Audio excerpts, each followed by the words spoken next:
मैं हूं सैयद तौसीफ अली और आप देख रहे हैं न्यूज़ पॉइंट SC न्यूज़ पर।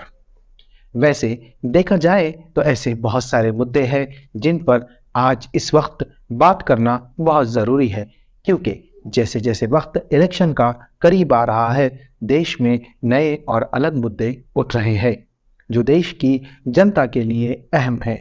पर देश की आधार मानी जाने वाली मीडिया इन सभी मुद्दों पर ऐसी खामोश है जैसे इस देश में कुछ हुआ ही नहीं, सब चंगा सी। खैर, इनको बोल के क्या फ़ायदा। ये सब तो सरकार के सामने ऐसे नतमस्तक हुए हैं कि इन्हें अब पत्रकार कहना भी उचित नहीं है। इनके लिए एक ही शब्द सही जचता है और वो है चाटुकार, और सिर्फ चाटुकार। मैं जानता हूँ आप सोच रहे होंगे कि मैं ऐसा क्यों कह रहा हूँ, पर आप सब इन सब से अच्छी तरह वाकिफ़ है और इसकी अनगिनत मिसालें मौजूद है, जिसमें से आपके सामने एक मिसाल पेश करता हूँ। अब देखिए ये वीडियो।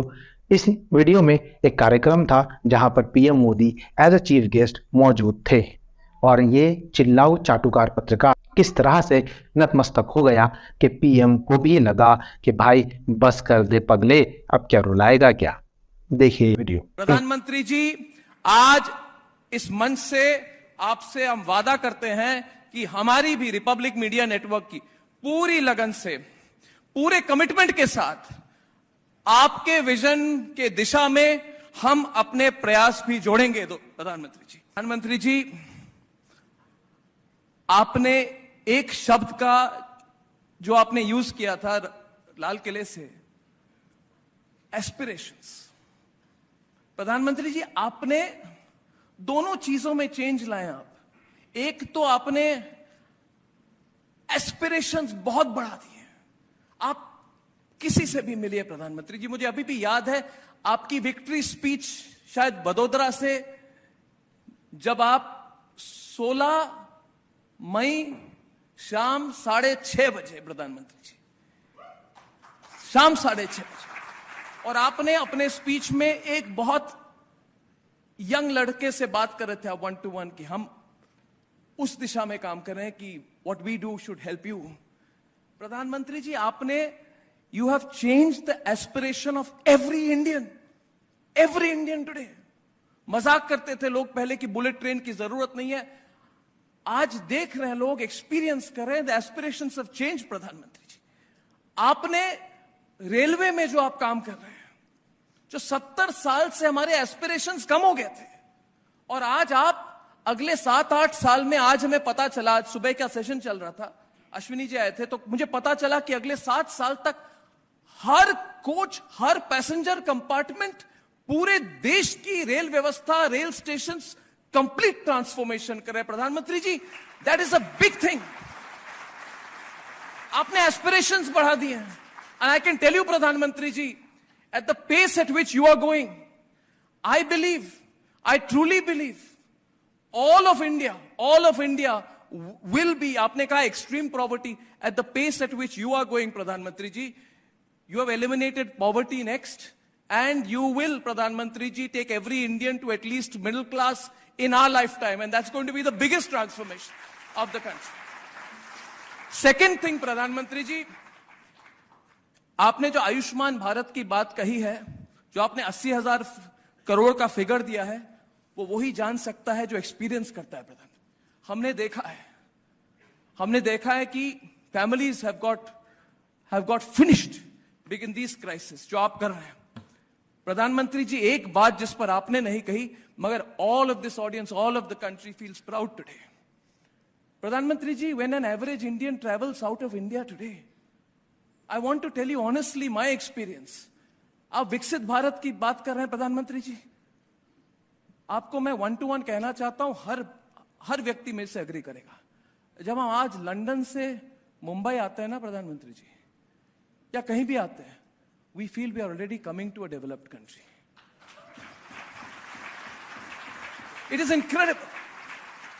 But तो देखा आपने, इन लोगों ने कितना अपना लेवल गिरा दिया है। जो मीडिया देश के संविधान को मजबूत करने का काम करता था, आज वही इसको बर्बाद करने के काम में लगा हुआ है, और वो भी सिर्फ सरकार की चाटुकारिता करके।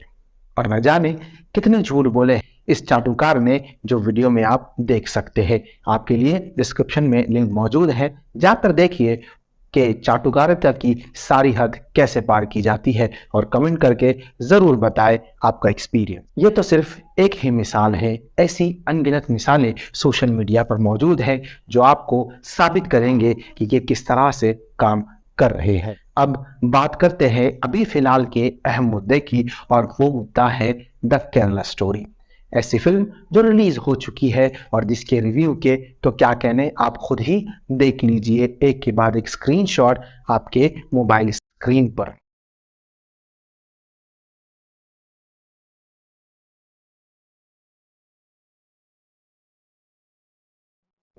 इस फिल्म का मकसद पूरी तरीके से मुसलमानों को और ज्यादा बदनाम करना, ताकि आप लोगों के मन में वैसी ही नफरत पैदा हो जैसी कश्मीर फाइल्स को देखकर आने के बाद हुई, और इस घटना को आप सच मान लेंगे और ज्यादा नफरत करने लगेंगे मुसलमानों से, जो ये बीजेपी सरकार चाहती है ताकि उन्हें आने वाले इलेक्शंस में फायदा हो सके। जिस तरह कश्मीर फाइल्स में सफेद झूठ बताकर आपके ब्रेन को वॉश किया गया था, सेम वे में इस फिल्म में भी वही किया गया है। खास तौर पर उन नफरती चिंटुओं की मानसिकता दिखाई गई है जो देश को बर्बाद करना चाहते हैं। फिल्म के इतिहास को अगर उठाकर देखें तो उस वक्त फिल्मों की शुरुआत की गई थी ताकि लोगों का एंटरटेनमेंट और मनोरंजन किया जा सके, ना कि लोगों का ब्रेन वॉश किया जा सके। पहले फिल्मों में मैं और आप एक अच्छी story, direction, music, songs, cinematography, screen play, action, comedy, cast और साइड और सपोर्टिंग एक्टर्स वगैरह वगैरह देखते थे। पर आज क्या है इन फिल्मों में? सिर्फ प्रोपेगेंडा और नफरत को फैलाने का एक हथियार या एक जरिया, और कुछ नहीं। जबकि ये काम पूरी जोरों शोरों से इंडियन मीडिया ऑलरेडी कर रही है, जिसकी मिसाल आप सभी ने अभी देखी। खैर, जब पिछले साल इसका टीजर आया था तब से ही इस फिल्म के डायरेक्टर सुदीप्तो सिंह सवालों के कटघरे में है, और ये फिल्म हमेशा के लिए एक सवालिया निशान बनकर रह जाएगी, क्योंकि फिल्म जुड़ी है इस्लाम और सिर्फ इस्लाम को बदनाम करने का इस फिल्म का सबसे बड़ा मकसद है। पर सवाल ये है कि वाकई ऐसा हुआ था, जिसका जवाब है ना।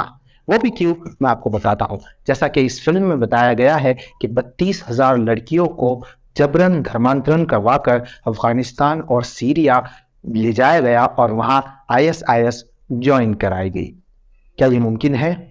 और वाकई अगर ऐसा हुआ था तो ये इंसिडेंट मोदी सरकार के मुंह पे एक बड़ा तमाचा है, और ये PM मोदी और उसकी सरकार की सबसे बड़ी नाकामी है। क्योंकि जब एक नागरिक इस देश से बाहर जाता है तो पूरी सिक्योरिटी और चेक के साथ जाता है।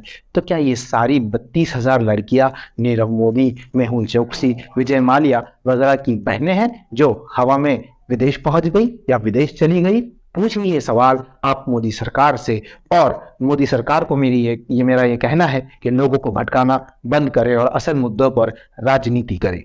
सुप्रीम कोर्ट में जब इसके बारे में याचिका दाखिल की गई, उस याचिका को खारिज कर दिया गया, लेकिन जब वर्डिक्ट चल रही थी तो सुप्रीम कोर्ट में इस बात का क्लेरिफिकेशन देते हुए इस फिल्म के निर्माता विपुल शाह ने ये बताया कि 32,000 आंकड़े का कोई प्रूफ नहीं है। और सबसे हास्यास्पद बात तो ये है कि without any authentic proof Vipul Shah and his team made a film movie. How is that possible? But कहते हैं ना, मोदी है तो मुमकिन है।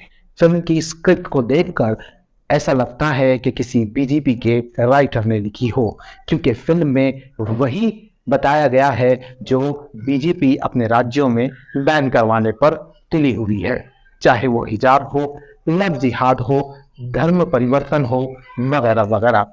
मैं ये बात क्लियरली यहाँ पर कहना चाहूँगा कि इस्लाम और इस तरह की फालतूगिरी स्क्रिप्ट का जो इस फिल्म में बताई गई है, इसका कोई ताल्लुक नहीं है।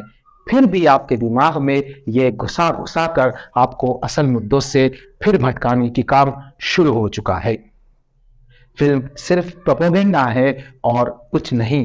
लेकिन यहाँ पर वो लोग जो इस घटिया मानसिकता को रखते हैं और नफरत फैलाने में सबसे ज़्यादा आगे है, जिसे आप और मैं अंधभक्त कहते हैं, वो कहेंगे कि ये सारी बातें झूठ है, फिल्म सच्चाई पर बनी है और सच को बताती है। अगर ये सच को बताती है तो फिर ये प्रोपेगेंडा हुई ना। क्यों? क्योंकि इसका इस्तेमाल सिर्फ नफरत को फैलाने में किया जा रहा है कि भाई देखो हिंदू किस तरह से खतरे में है, देखो कैसे जबरन धर्म परिवर्तन किया जाता है और कैसे आपको इस्लाम से जोड़ा जाता है। मैं यहाँ पर एक बात क्लियरली कर लूँ कि संविधान के मौलिक अधिकार के तौर पर यह हर किसी नागरिक का अपना मौलिक अधिकार है कि वो किसी भी धर्म पर चल सकता है, किसी भी धर्म को चुन सकता है। और ये सारे मौलिक अधिकार ये मोदी सरकार हमसे नहीं छीन सकती। इस फिल्म का प्रोपेगेंडा और प्रचार तो ऑलरेडी हो चुका है। बीजेपी शासित राज्य इसे टैक्स फ्री कर रहे हैं और कर चुकी है, और यहाँ तक के वही ड्रामा और डिबेट वापस से शुरू हो चुका है न्यूज़ चैनल्स पर। आपको सिर्फ और सिर्फ यही बताया जा रहा है कि इस फिल्म में जो भी बताया गया है वो सच है, जबकि सुप्रीम कोर्ट में इसको झूठ क्लियरली जो है तो उन्होंने कहा कि उनके पास कोई ऑथेंटिक प्रूफ नहीं है। सिर्फ 3 लड़कियों की कहानी को 32,000 की लड़कियों की कहानी बताकर लोगों को सिर्फ और सिर्फ गुमराह किया जा रहा है।